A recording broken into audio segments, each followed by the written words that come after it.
So networking is not just a science and a business platform. It's actually a philosophy and a principle in life.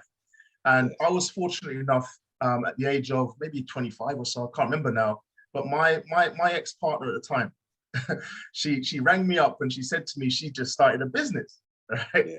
So here I am, graduate engineer, looking to basically climb the ladder of a corporate company, become the chief executive officer of Mercury Communications back then, because I have a degree in telecommunications, so I have an engineering background. So my goal was to basically do what Ian Vallance was doing at the time. Ian Vallance at the time was the chairman of British Telecom. And I heard that he was earning 100 grand a year.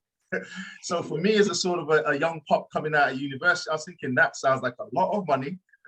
And as a result of that, I want to be able to do that. I want to become the chief executive officer of Mercury Communications, the company that I first started, out with.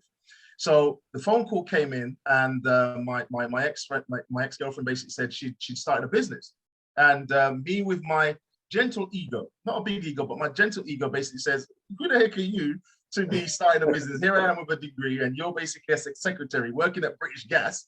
How is it that you're starting a business and I'm here behind my desk working?" So she said to me, "Well, if you want to find out more about it, come with me up." And she gave me a tape. She gave me a cassette tape. Back then it was cassette tapes. You put it in your car. I put this cassette tape in my car, and it spoke about networking. It spoke about choices. It spoke about the ability to leverage your time. It spoke about the ability to have an international business.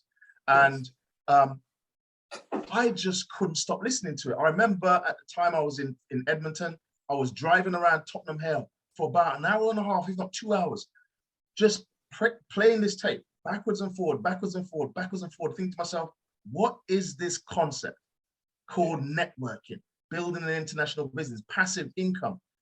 They quoted John Paul Getty, who is supposedly the first documented billionaire. Don't know if I believe that, but the first documented billionaire.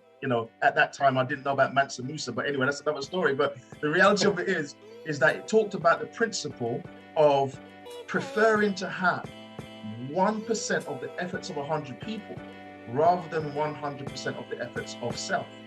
So he spoke about the ability to leverage your time.